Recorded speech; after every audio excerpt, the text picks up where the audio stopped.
Okay, great. Thank you. Okay, let's do some introductions here. First, we can do the members of the committee. My name's John Carton. I'm chair of the committee.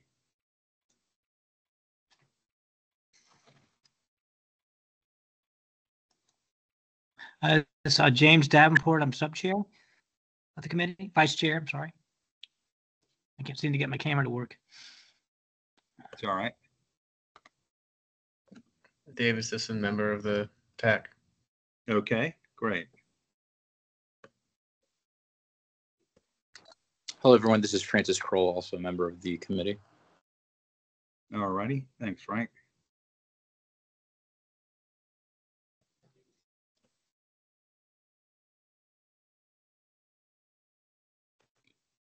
Other committee members?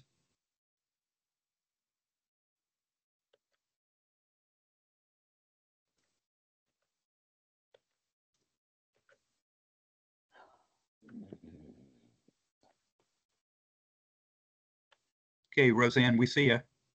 Okay, very good. Am I muted? You're fine now. Okay. All right, other committee members? All right, if not, how about members of the staff? All right, good evening, Pierre Alleman, Assistant Chief, Transit, and I'm just going to go down the list based on who I see who's online. Let's start with Clinton.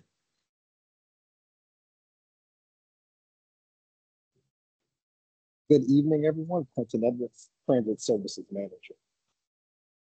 All right, Clinton. Diane. Good evening, Diane Trent, Bus Stop Manager. All right. Eric. Hi. Tell us Hi, your last name. I'm sorry. If it was me, this is Eric Balliot with Arlington County Commuter Services. All right, thank you. Josh D. Hi, everyone. Josh Drucker with Arlington County as the Transit Technology Manager. All right, thanks, Josh. All right, the other Josh. Good evening, everyone. My name is Josh Reby. I'm the new intern in the Transit Bureau. All right, thank you, Josh. Kirk. Evening, everyone. Kirk Dand, Arlington County's WMATA Service Coordinator. Thank you, Kirk. Paul. Good evening, Paul Meunier. I'm the service planner for the ART bus system. Okay, thanks, Paul. Ryan. Good evening. I'm Ryan Jones. I'm the asset manager for Arlington Transit. All right, thank you, Ryan. And Mr. Chair, I believe that's all. Oh, sorry, Sarah. Sorry, good evening. My name is Sarah Crawford, Assistant Director of Transportation for Arlington County. All right, thank you, Sarah. And Mr. Chair, I believe that's all of the staff that's joined us so far. Well, Pierre, I'm here. Oh, Robin, sorry about that. Robin. Well, that's okay. Hi, everyone. I'm Robin McElhenney. I'm the Transit Capital Program Manager. Okay, thank you, Robin. Okay, Pierre, have any other members joined? I believe Mr. Berlin has joined us. Yes, hi. This is Harvey Berlin. Okay, thank you, Harvey.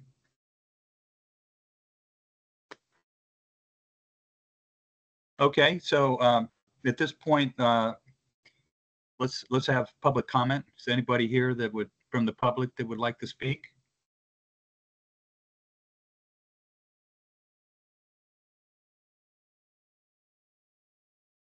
Mr. Chairman? Yes. It's Kent Keyser. I'm a member of the Accessibility Subcommittee. And I wanted to bring to everyone's attention a concern, and we're just learning about this micro transit pilot proposal. It is in an area, I understand, it's underserved by transit because of cutbacks, because of low ridership. But it is in an area that is at least the second wealthiest in the county in terms of household incomes.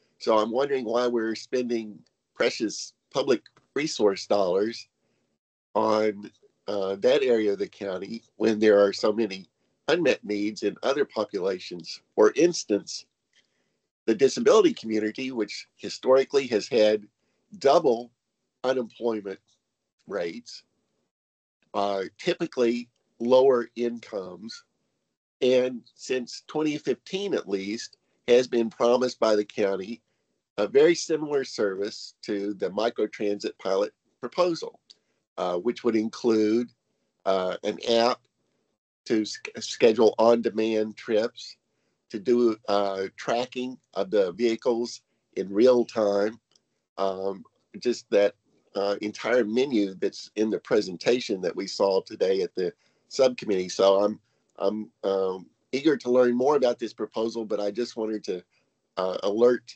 the committee that this is in an area that is the second wealthiest in the county if you overlay a household income map over the proposed zone. Thank you very much. Okay, so normally something like this, we would, since it's referring to the accessibility subcommittee, we'd wait and discuss it there. So I guess we'll discuss it further at that point. So we're looking for members of the public that aren't on the either of the committees to speak right now. Do we have any public with us who'd like to speak?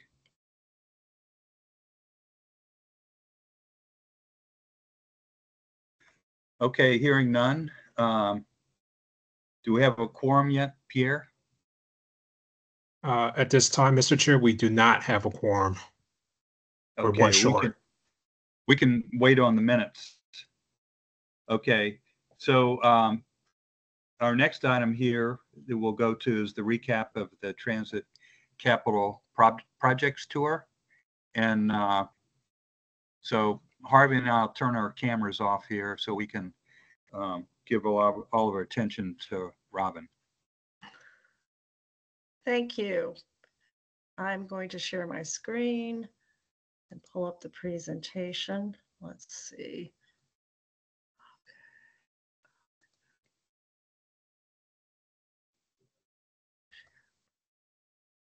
Can everyone see my screen? Yes. Okay, thank you. Yes. Harvey, why don't you turn your camera off? You're muted, so we can't hear you.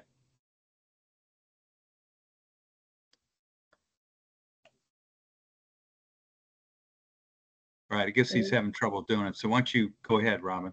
Okay, thank you. Thank you, everyone. This is a recap of the Transit Capital Project Tour we had back in July. I think we had a very enjoyable evening, although the weather was somewhat warmer than we're experiencing right now. And we appreciate everyone that came out and made it such a good evening. And we were able to see quite a few of our projects. So at that time, we visited the Art Operation and Maintenance Facility, the Shirlington Transit Center, where we're looking at expansion opportunities, Crystal City Metro East Entrance, the Pentagon City Metro Second Elevator, and we were not able to stop at one of our ADA bus stop improvement projects due to time, but we do have a slide in this presentation that will let people know what we are, some of the work we've been doing there. So we're going to start with the Art Operations and Maintenance Facility. The work is very rapidly nearing completion on the O&M building and the garage. Crews are finishing construction on both facilities, and both buildings are expected to reach substantial completion this fall. Work is still, some work still ongoing with the roadway paving.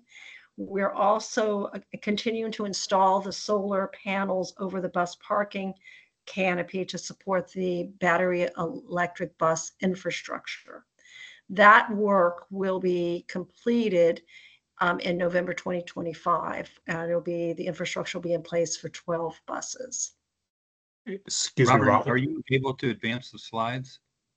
Oh, I thought I was. You're not seeing them advance? We're just seeing the cover page. Oh no. Let me get out and try this again. Okay. Yeah, because they were advancing for me. So let me see what we can do here.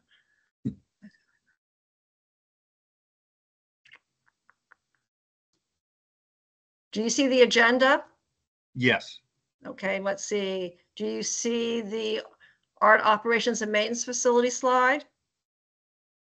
We just see the agenda See page. the agenda. Okay. Okay, well, maybe we can just do it this way. Can you see the art operations and maintenance facility slide here? Yes. I'm not in slide. Okay. Are you seeing Shirlington now? Yes. Okay, well, I can just keep going back. I can just do the slideshow from current slide and keep going back and forth. That's not that long. Okay, this is the Shirlington bus station expansion slide, and the picture on the left shows a picture of the facility. This bus station was opened in 2008. It's located on South Quincy Street. It serves as a regional transit center for connecting riders to Alexandria, Fairfax County, Metro Rail, and VRE. It's a very highly used facility. It's very constrained, and we're looking at opportunities to improve the operations and also to expand the station's capacity. Well, our current work there includes a feasibility study. We are looking at the actual structure of the facility itself, and also doing a facilities study for looking at ways to expand the bus bays. And we're going to also have a concept design to add bays and improve operations. I'm going to do here. All right, this is a little awkward, but oh my, now I don't see mine. Hold on, we're just going to have to do it from here. Sorry, guys. So this just shows on the right. This is an overview of plan view of the site. In green is the current an outline of the current Shirlington bus station area where the buses operate now, come in and out of the facility. The orange area is where we have an opportunity to expand. The county owns this property, and that is a part of our expansion opportunity. We're also going to be looking at if there's an opportunity to operate buses, stop buses on the street, so they can avoid going in the facility. That could be a challenge given the constraints on the roadway network there. So we're looking, again, we're doing a facilities assessment, and we're looking at ways we can expand the bus bays. We I'm going to go this is a schedule slide. It shows we are now in summer, approaching fall, and we anticipate to finish the feasibility study during the fall.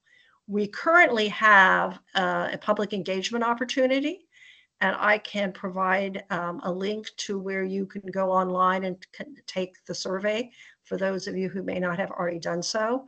We're looking at getting feedback on how people use the facility now, how convenient it is, how safe they feel, and does it have the amenities they're looking for. So we're just trying to gather public input. This survey is available through September 22nd.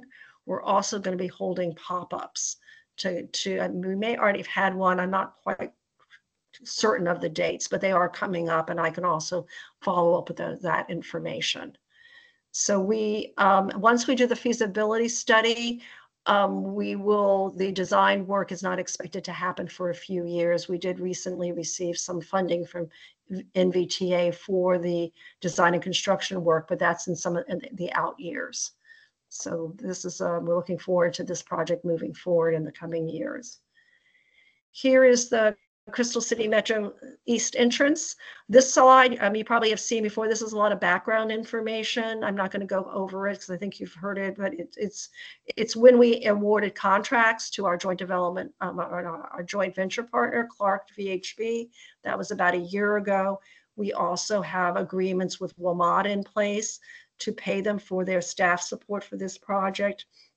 And we have a construction management group on board, Gannett Fleming, who's kind of being our owner's rep during the construction process.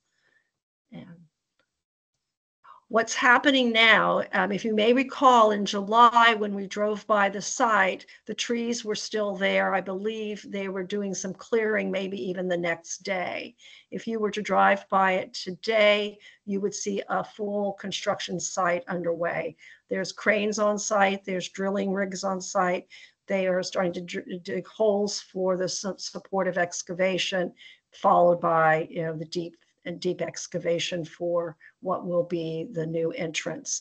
On the right, there's a rendering of that new entrance.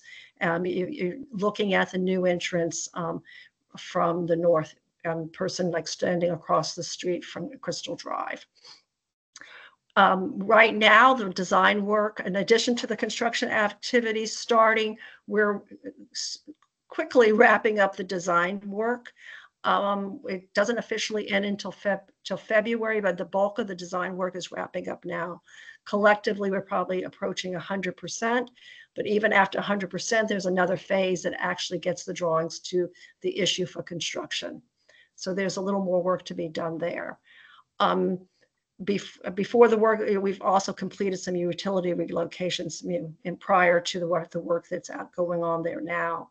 We are keeping the public informed through community newsletter outreach so people know what to expect.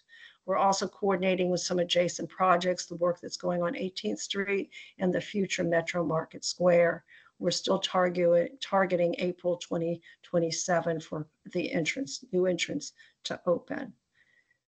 This is this is a schedule slides timeline. I'm not going to walk you through it. This is just another way of presenting the information I just went over with you. But we are in that yellow box, final design, and the blue box here that says construction, all leading to 2027. Pentagon City Metro second elevator. We were out there looking at that site. If you were out there today, I had the opportunity to be out there. The site is very clear around the elevator, although there still is that construction fence. It looks like, you could open the elevator tomorrow. That's how complete it is. We're not opening tomorrow. It's probably going to be, later in the fall. We're hoping for later in the fall, but we don't have a specific date yet. The work that's happening now is a lot of testing before WMATA is going to accept this project into their system. There's a whole testing process, and that testing process is underway. There's also, we have to make sure that the systems integration is in place. This is not a standalone elevator. It looks like a standalone elevator, but it's connected to the Metro system. So there's a lot of communications and electrical cabling that's connected to the kiosk. So all that work and testing and making sure it all works properly is underway now. We do think it's realistic, but still cross your fingers that we'll have everything done this calendar year. But this, there's lots to do still, so that could get pushed out a little further. This slide is to talk about the ADA bus and stop improvements. Again, we did not visit one on our tour, but the photos on the right show a before and after. The before is at the top, the after is at the bottom, where we have made ADA improvements. This is at a bus stop that's located at 2nd Street South and South Glebe Road. So when we make these ADA improvements, we're looking to create a dedicated waiting area and boarding areas for passengers with accessible paths that are ADA compliant. We're looking at installing front boarding pads that are level, a flagpole with good connectivity to sidewalk, curb ramps, and crosswalks. Typical amenities include shelters, benches, and trash bins. As you may know, we install shelters at locations where there's a certain ridership threshold. So not all ADA bus stops will have a shelter. It just depends upon the ridership level. The work we did in 2024 is we completed a bus stop inventory of all 900 bus stops plus in Arlington County. We wanted to have current data on what bus stops are already compliant, which ones still need more work, and what level of work do they need. It was a very big effort. It gave us a lot of data that will now inform our work in FY25 and beyond. In addition to the inventory, we did 34 ADA upgrades, installing front and rear boarding pads. We did 14 curb ramp improvements, and we also completed 16 bus stops designs for future construction. So that is the brief recap of our project tour. So I don't, Pierre, I'm not sure if we want to take questions now or wait till the end if anyone has any. So please let me know what we. I'll just comment here that it's always useful to get out there and see these things firsthand. So nothing beats a field inspection trip, as we used to say at my prior workplace. So it's great to get out there and really see these places and see the work that's being done and see how they relate to the surroundings and all that sort of thing. So it's really helpful, and I really get a lot out of those tours every time we do it.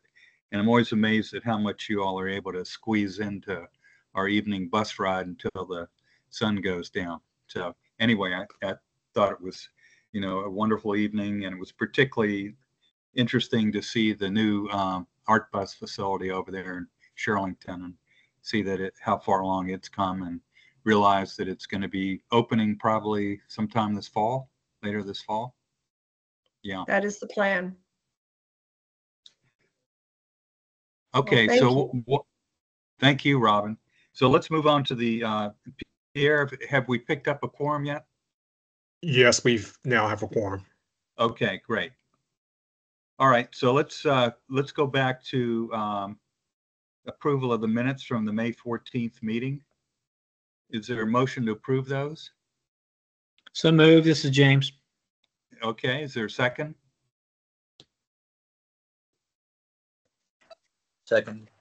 Okay, any further discussion?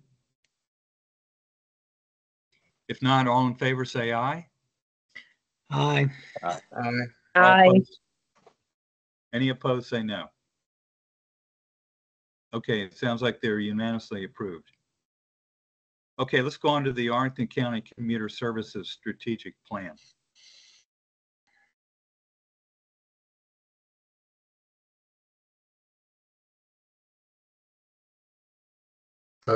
Pierre, thank you, Mr. Carden, and good evening, committee members.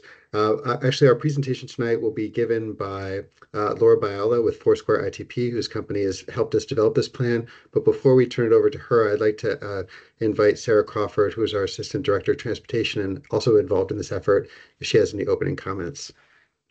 Sure. Thanks, Eric. Thanks for being here.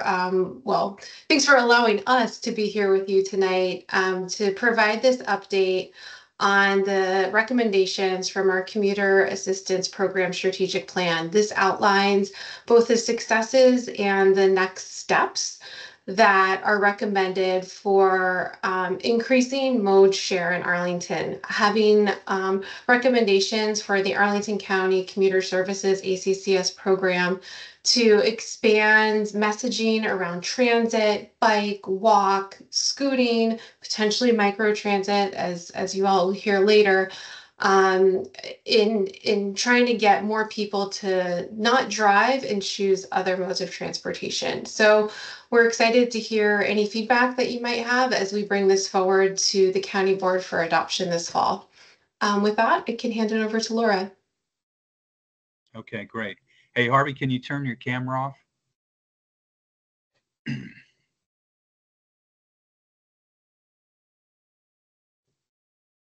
I can go ahead and get started. Thank you, Eric, and thank you, Sarah. Please, I'm going to go to the next slide and just let me know if you can see it, just in case I have the same problem as Robin did. Can you see We the see back? it. Okay, Yeah. fantastic. Okay, so we're going to start first with just a little bit of background and overview of the program. First, what is the Commuter Assistance Program Strategic Plan? It's a requirement of the Virginia Department of Rail and Public Transportation that each TDM program throughout the Commonwealth create this plan. Obviously, as Arlington typically does, there's a lot more to it than a DRPT requires, but this was the impetus for starting it. And basically what it does is it assesses the current program, the results of the program, along with the needs of commuters. And the reason that we have commuters in quotes is, as we'll discuss throughout our recommendations, we want to make sure that ACCS is not only focusing on people for their commute trips, but also for other trips that they might be making, which have certainly increased since the pandemic, while commute trips themselves have decreased. Another purpose of the plan is to strategically plan the services and resources needed over a 5-year period to maximize the people using alternatives to single occupancy vehicles, and doing that in the most cost-effective manner for the county, and of course, providing a basis for funding requests for future programming documents to ensure that the county can receive its small share of state funding for ACCS. So you probably are all familiar with these brands that are on the screen. This is basically what these are all part of ACCS, and I'll talk a little bit more about what these are. So the first major program that ACCS operates is what we call business-to-business outreach, education, and incentives. So ACCS works directly with county-based employers, with multifamily residential buildings, with commercial properties, hotels, and schools throughout the county to provide assistance for them to provide transit benefits to their employees in particular. Transit benefits being either paying for the employees' transit or at least allowing them to take that funding out of their paycheck pre-tax. They also offer a champions program where employers and residential buildings and all of these other organizations can kind of put together all the things that they offer their constituents and get recognized for their efforts, as well as all kinds of other resources, trainings, workshops, etc. Another thing that ACCS does is provide site plan assistance. So as you know, a lot of the construction within Arlington requires that those developers create site plans to help reduce the number of people driving to their facilities. So ACCS helps them through the construction phase to make sure they know what they can implement to help improve the mode share, as well as ACCS monitors implementation of those requirements over time and monitors their performance, and then also helps those properties out with all of these things that that they help any employer or residential building with. ACCS also does a lot of marketing, direct to commuter, direct to consumer marketing, and also, social media, street teams and events where you'll see them out in the community trying to make sure that everybody in Arlington knows about their options. They also provide commuter and traveler support through a call center, as well as fare pass sales that people can purchase fare passes either by calling the number or through commuterdirect.com, or of course at commuter stores. Another thing that ACCS does is research and reporting, where they put out a daily newsletter of transit news in the region and the industry. They do industry research related to TDM, and they also help the site plan buildings with their required reporting. ACCS also has a big role in the bike ped and capital bike share programs in the county. They oversee the capital bike share operations and maintenance contract, plan for future stations, and also promote equity programs that Capital Bike Share has to ensure that low-income and minority populations within the county have access to Capital Bike Share, as well as oversee the micromobility program, which is the undocked bikes and scooters that you might see throughout the county. So what did ACCS do last year? They provided guidance and services to 800 employers, 360 multifamily residential buildings, 100 commercial buildings. They worked with 250 buildings with site plan conditions to implement their TDM requirements. They also worked with 600 retail partners, where they work with these retail partners to make sure that visitors to those retail establishments have access to travel information. They achieved over 4,000 pledges. That's through their car-free diet marketing campaign of people committing to eliminate at least one single occupancy vehicle trip a week. They held lots of events geared towards residents, employees, and visitors to the county. And they also manage the Capital Bike Share program, as I mentioned, which now has more than 900 bicycles at 107 stations in the county.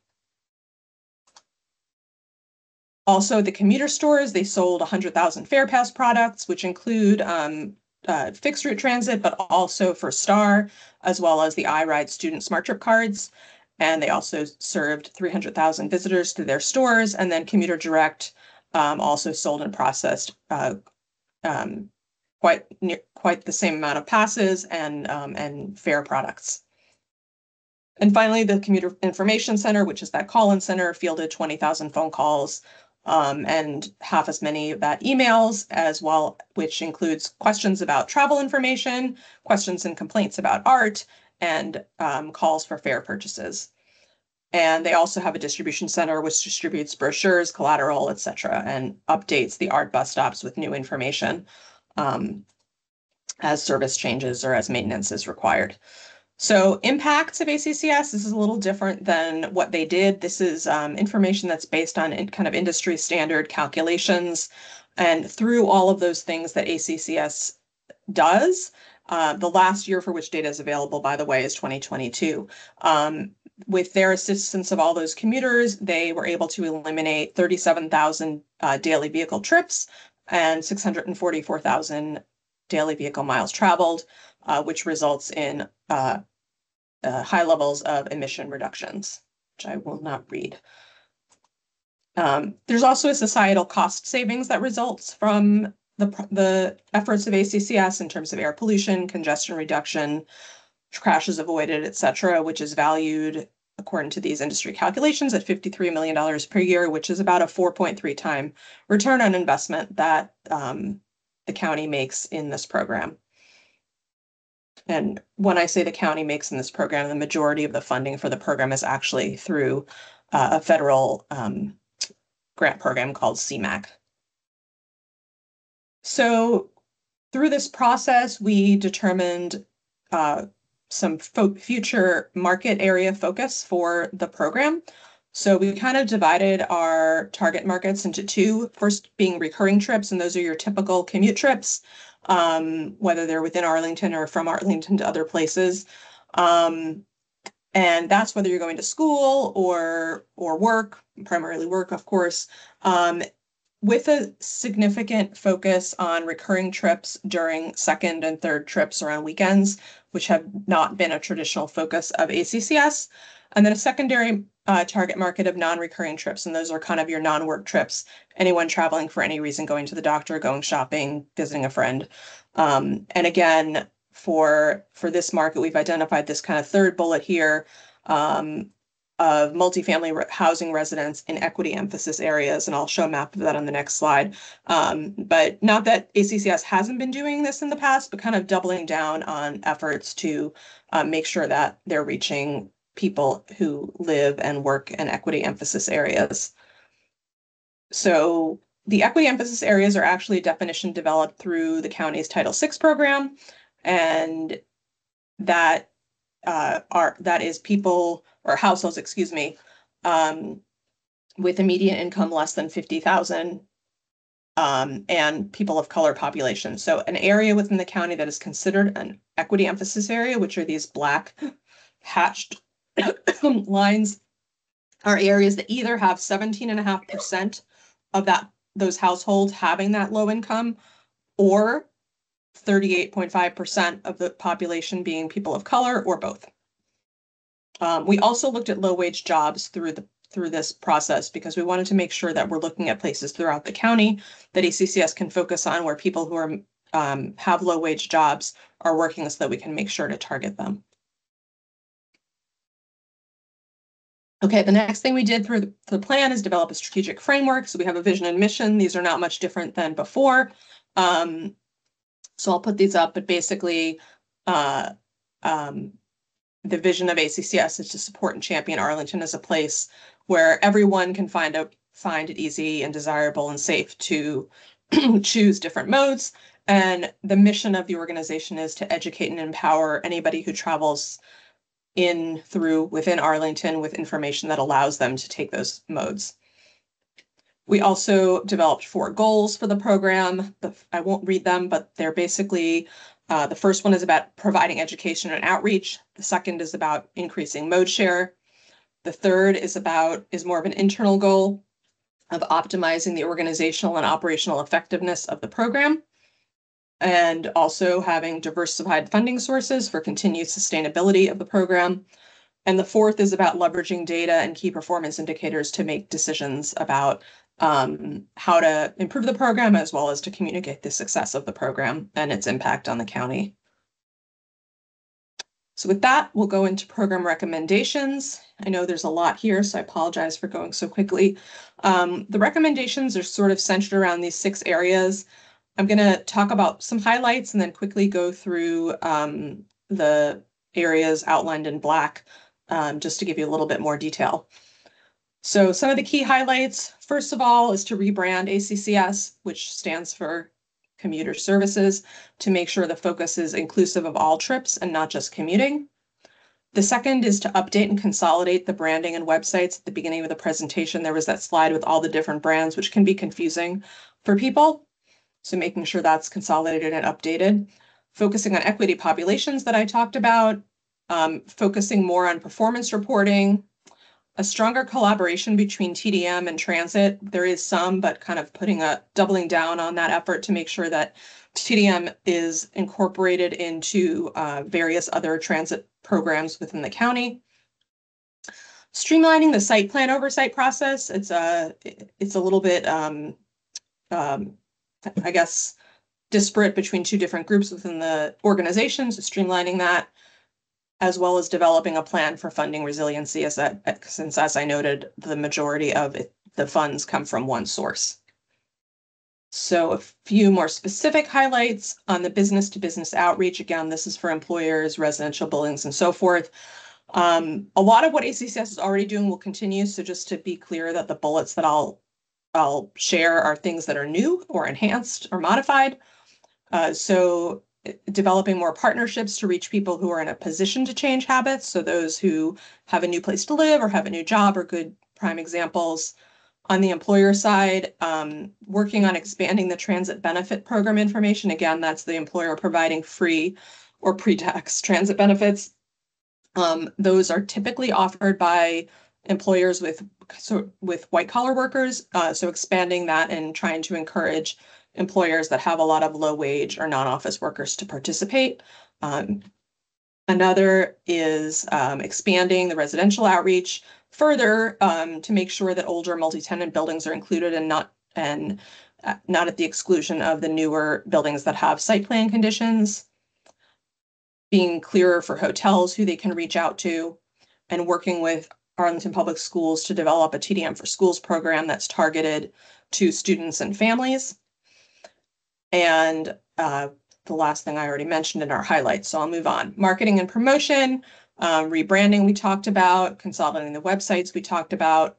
Want to evaluate and update social media strategy to current trends, so to maybe make things more targeted and using ads and keywords to get the word out more in a more targeted fashion.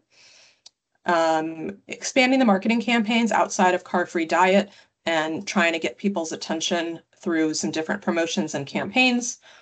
And then also leveraging the participants in the county's low fare pilot program, as well as the community partner program, to provide additional outreach opportunities to those equity populations. Finally, the marketing team right now is sort of spread out among different programs, so consolidating them sort of at an overall oversight level in the program so that they can support all the many different things that ACCS offers. On the commuter and traveler support side, we're suggesting to simplify the call center menu and branding of the Commuter Information Center so that people know what they can call it for. Also further evaluating the Commuter Information Center and commuter stores, taking a deep dive into some of the data that exists on them to make sure that they're meeting the needs of the current travelers, and also reevaluating the breadth of brochure distribution. ACCS does offer brochures and schedules for pretty much every transit agency in the region, so evaluating whether that's something that they want to continue doing. And lastly, on the recommendations for related to capital bike share, ART, and micromobility, just ensuring that there's continued communication between the county staff that works on ART and ACCS, as well as all of their respective contractors, to make sure that things are cross-promoted between the outreach being conducted by ACCS as well as ART. With that, I'll move on to next steps. So we are going to finalize the plan. We have presentations with a variety of commissions. Just for your situational awareness, we met with the Disability Advisory Commission and the Transportation Commission in June. We are meeting with you today with the Joint Bike Ped Committee tomorrow. We plan to go to the county board for approval in October and then submit the final plan to DRPT in November. And then even after that, there will need to be continued discussions and evaluations to take what is very much a strategic plan and figure out exactly what the county wants to proceed with, and kind of put together a more action-oriented plan for the next few years. So I apologize that was so quick, but I will see if you have any questions. Yes, I've got a question for you. So how often are we required by the state to update this? I believe it's every 5 years. Okay. Am I right about that, Sarah? Or Eric? Yes, that's correct. It's a new plan every 5 years, and then along the way, if there are substantial changes to the plan, you can do annual updates to DRPT as well. Okay, thank you. Questions from other people?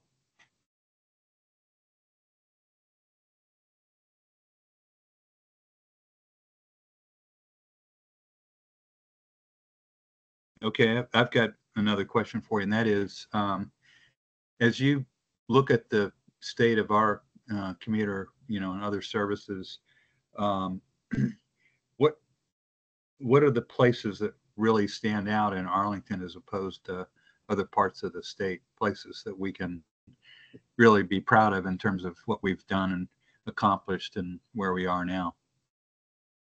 Yeah, I mean, I think Arlington is not only far and above any other part of the state, but I would argue is one of the leading TDM organizations within the entire country. There's a very robust employer outreach, not just employer, but outreach program working directly with employers and residential buildings, much more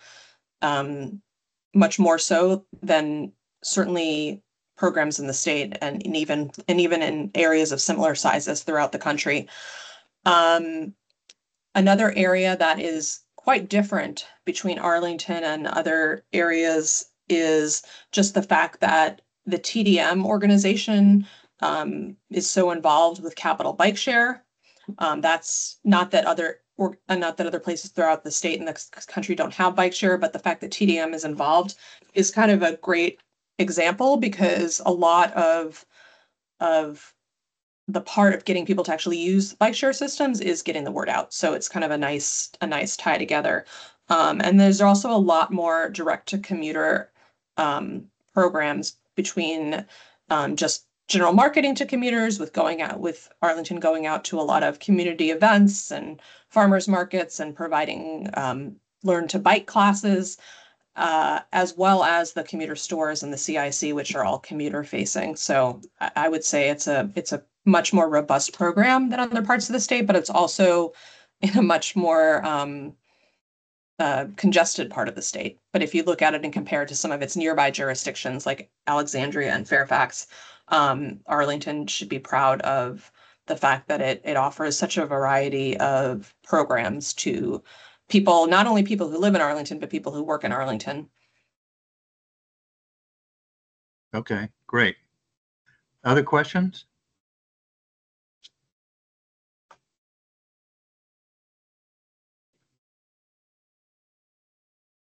All right. If not, then we'll move along here. And thank you so much for that presentation, Laura. Thank you. All right, next item we have is overview of Arlington Transit's micro transit study.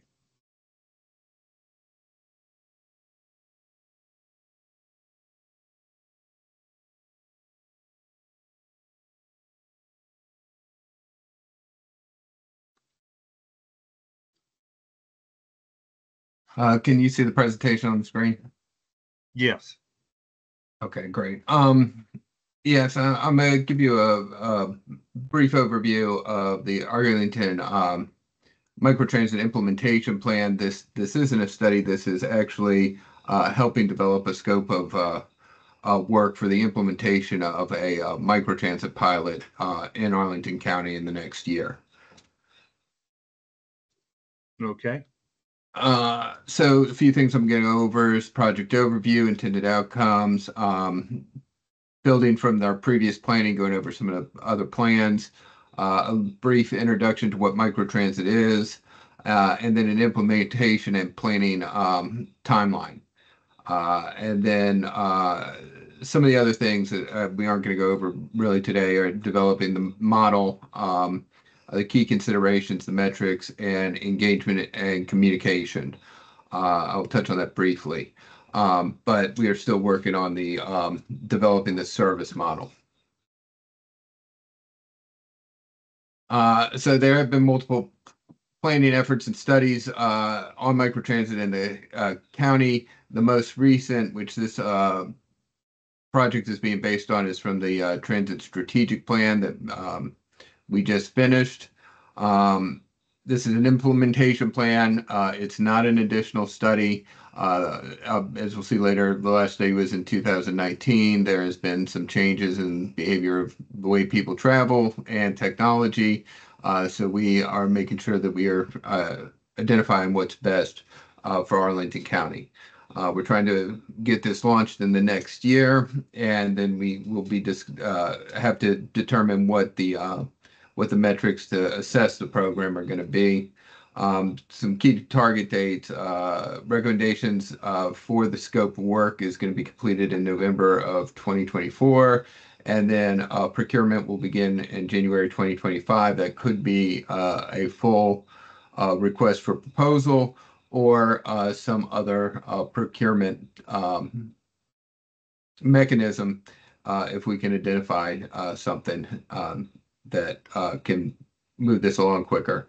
The pilot award no later than spring, and starting up launch activities in the summer. That would include onboarding the contractor, getting vehicles, drivers, and identifying a operations facility. So building from previous planning, you can see on the right is a map that shows the area that is going to be considered for this pilot. Going over some of the other planning in 2016, the Transit Development Plan recommended implementation of microtransit in 2026. Then in 2019, there was a guide developed for the implementation of flexible transit services in Arlington County. This was completed by COG. And then in 2023, the Adopted Transit Strategic Plan recommended implementation of this pilot. The zone in the Transit Strategic Plan identified this location due to the removal of low-performing routes and the proximity to Virginia Hospital Center. And we're trying to accelerate this pilot program and get it up and running this year. So what is microtransit? It's an on-demand service that you can book rides typically through a technology-based app, which is the second second icon you see here, that lets you request real-time rides and dynamically optimizes the routing. It's flexible for riders who may not fit into a fixed route serving of transportation. They've typically defined zones that the microtransit operates in. Typically, you would be able to pick up in one part of the zone and be dropped off in another part of the zone. Additionally, there are some nodes outside the zone that would be candidates, but you would need to start inside the zone or end your trip inside the zone. But some of those outside the excuse me, some of the nodes outside the zone include East Falls Church and Boston Metro Station, as well as some community centers. And then the last icon here, it's an emphasis on shared rides. This is still a form of transit. This is not intended to be like a replacement for Uber. This is a replacement or an enhancement to fixed route transit. The idea is you can't, because it's harder to, in this area, have enough ridership for a fixed route, using smaller vehicles, keeping those as shared rides, and transporting people to the high frequency transit network. So it's to very much enhance transit, the high density, high frequency transit network. This is the timeline. We completed the strategic plan in October. We started the implementation plan in July of 2024 this year. We are right here. We have been briefing our leadership and coming to obviously the TAC and probably some other committees during this period. We'll also be doing some public targeted public outreach, letting people know this is coming, in particular targeting East Falls Church and some other locations potentially within the zone. By the end of November, mid-November to the end of November, implementation, the plan will be complete. Essentially what the product will be is a scope of work that can be used in an RFP or task order or used for whatever procurement mechanism we are using. Awarding the pilot no later than spring of 2025. Startup and launch activities in summer of 2025. This includes onboarding the contractor, making sure we're securing vehicles, and having operators come on board. And then as the pilot continues, refinement and evaluation of the service. So that briefly is what we are looking at with this implementation plan, and I can take any questions. Okay, questions for Paul?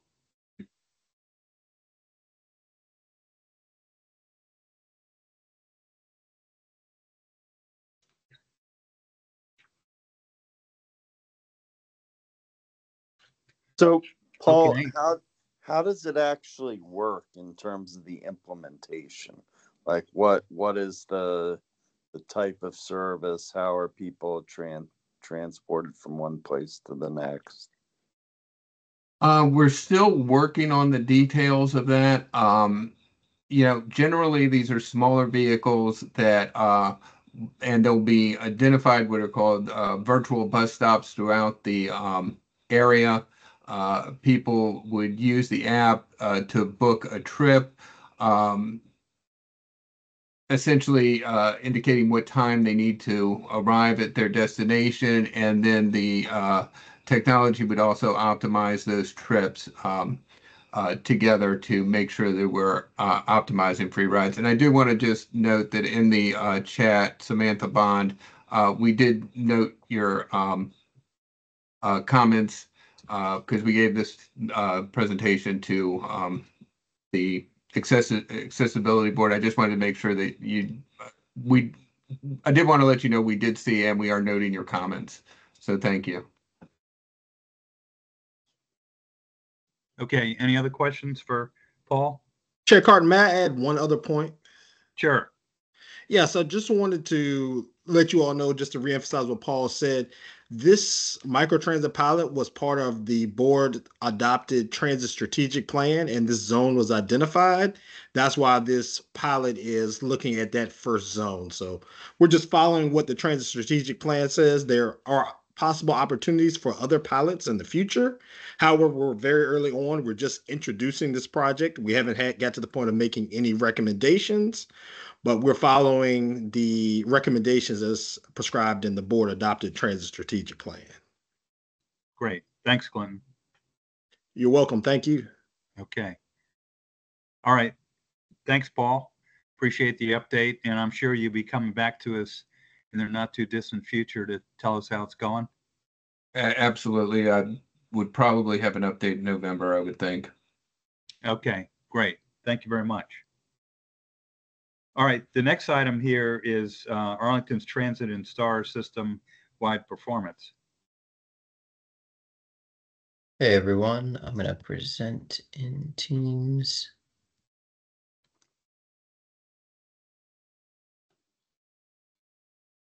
All right, great. Can everyone see my screen? Yes.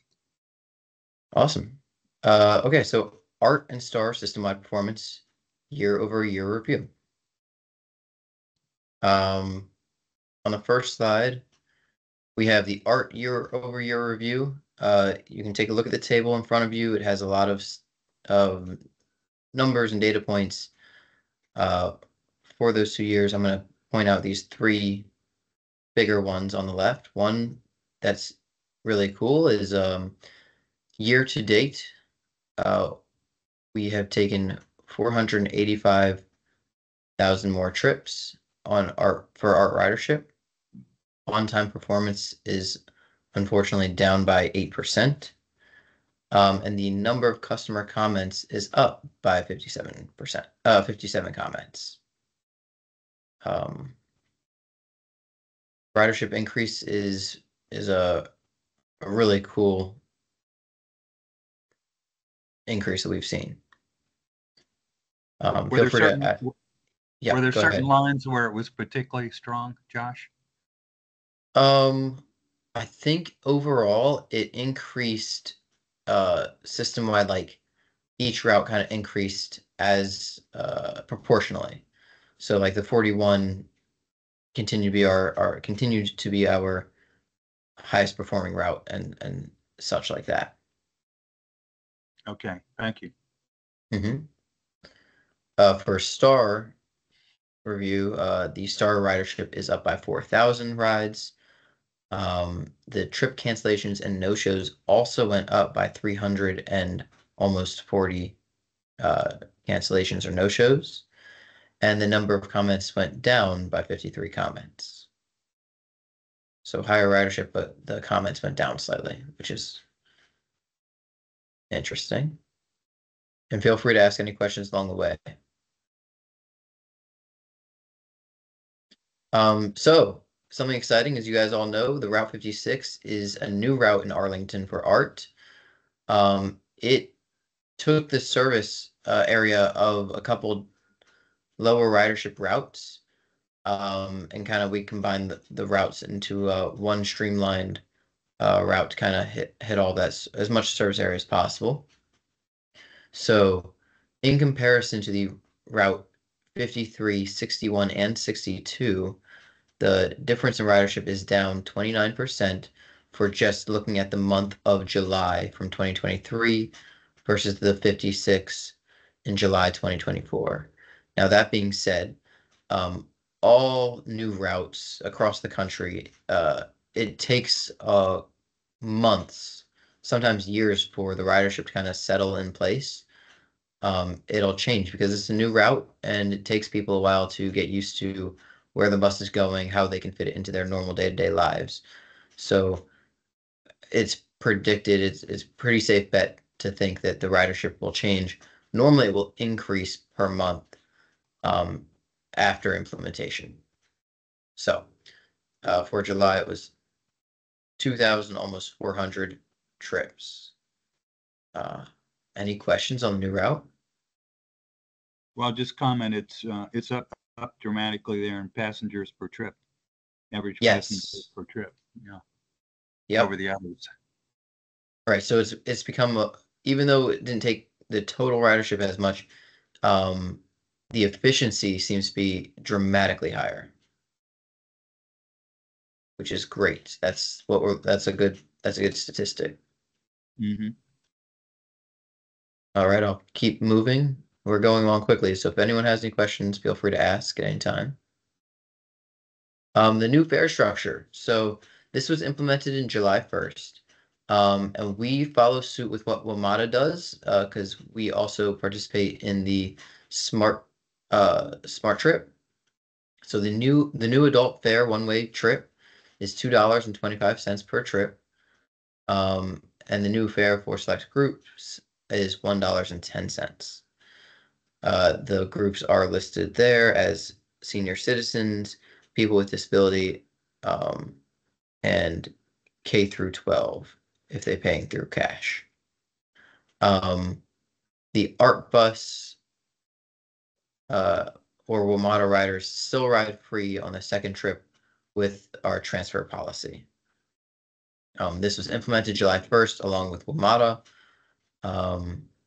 and this will inevitably increase fare revenue. So any questions on that?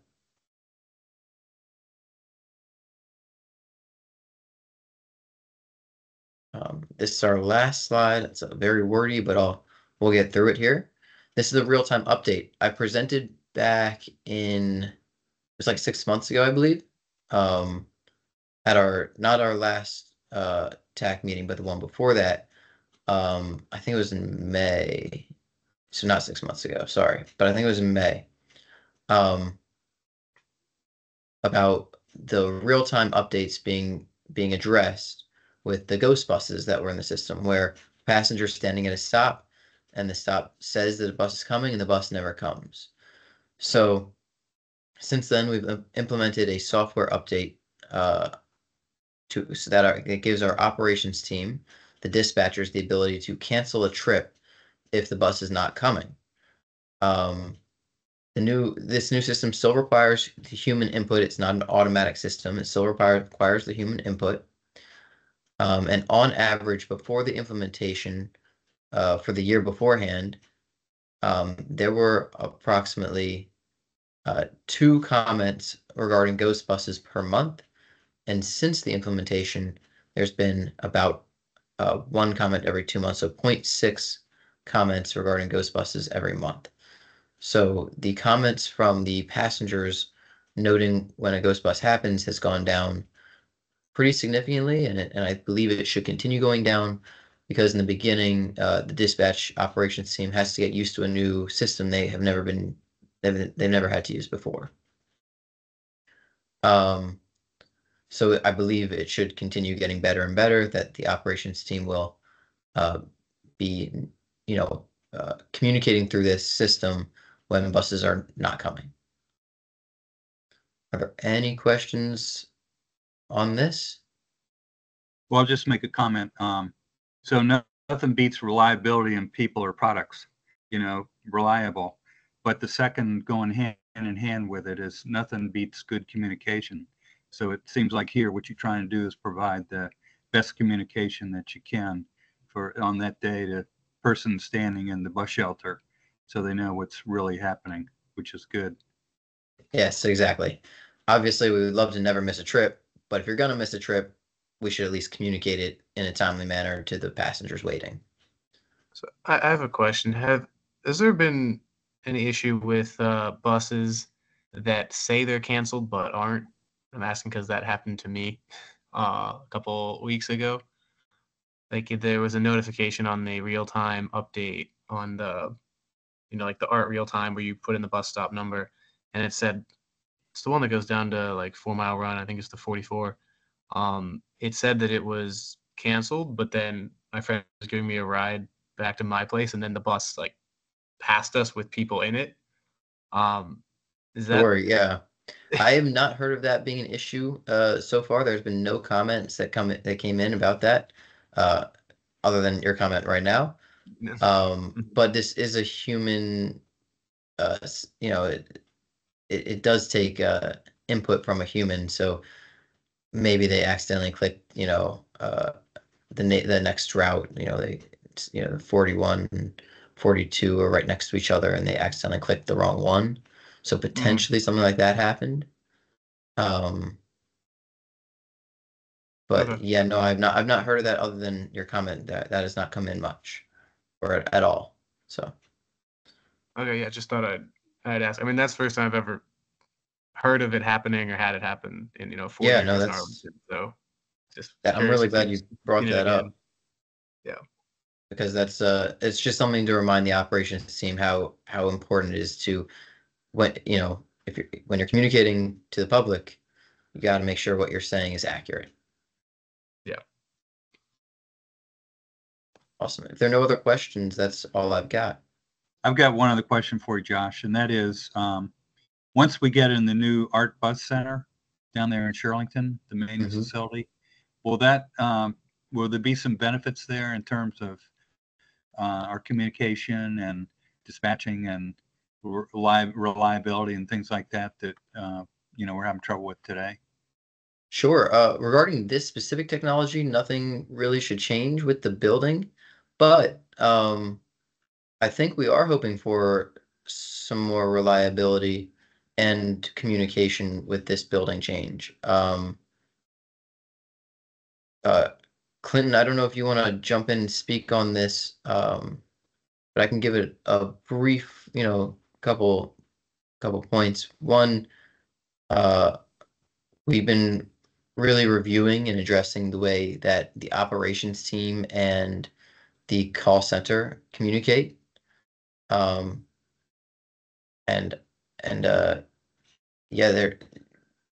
a new building allows for, new possibilities, whether that's, just a phone or a dedicated, line to the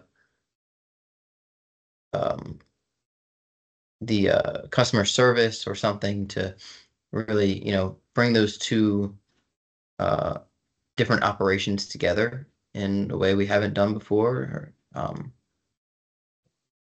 And Chair Carton, it will also improve on overall communications. Currently we operate out of multiple facilities. We have a heavy maintenance facility down in the Farrington area. We have a remote location out at Quincy in North Arlington. So being able to consolidate all of those locations into one and have dispatch in one centralized location as opposed to at Quincy and over there off Richmond Highway really will make our operation easier and the communication will be more streamlined. So that alone will help move us forward and make it better for the passengers. Okay, great. Thanks. Any other questions for Josh? Okay, if not, why don't we move on to the report from the Accessibility Subcommittee?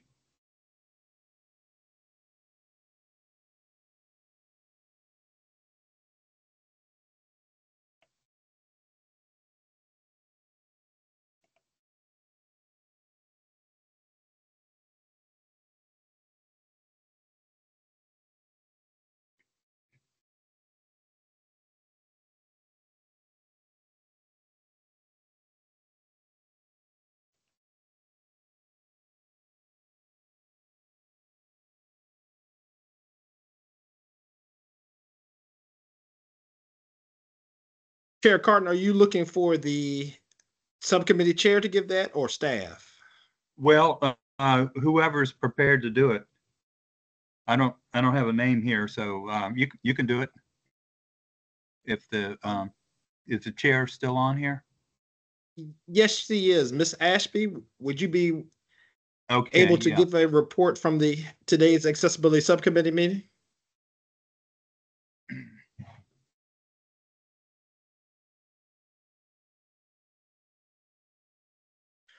All right. Well, until Miss Ashby joins us, Mr. Kaiser, would you be willing to do so, or would you like me to go ahead and just give a summary?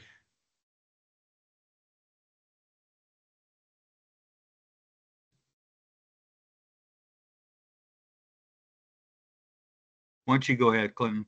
All right. So this earlier today at 5 o'clock, the accessibility subcommittee was able to convene. We talked on several topics.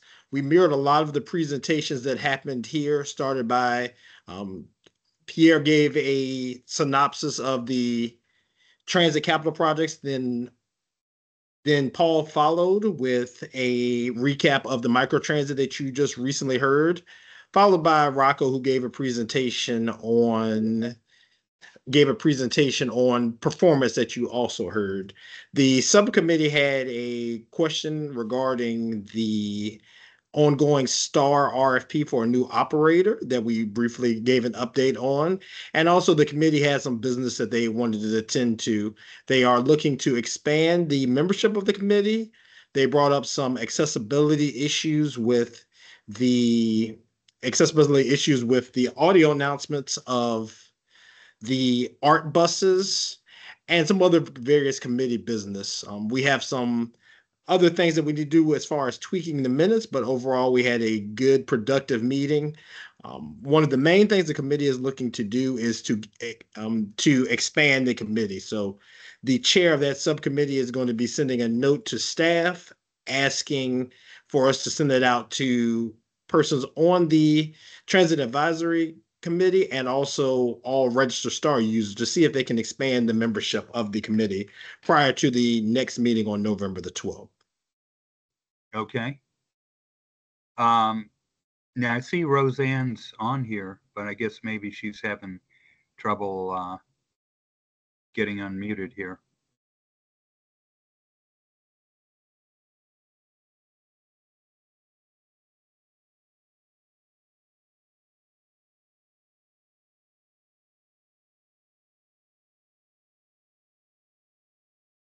Okay. All right. So you next committee will be committee meeting for the accessibility will be on November 12th? Yes, the second Tuesday of November, just before this meeting, November 12th.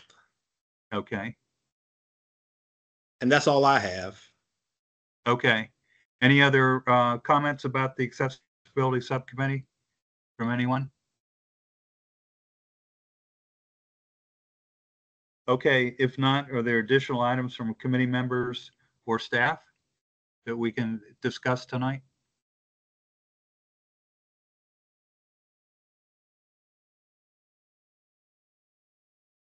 All right, if not, is there a motion to adjourn? This is James, so moved. Is there a second? Seconded. Second. Okay, all in favor say aye. Aye. Aye. Okay, our next meeting will be Tuesday, November 12th. So thank you all for joining the meeting tonight, and we'll talk again soon. Good night. Thank you. Good night. Thanks, everybody.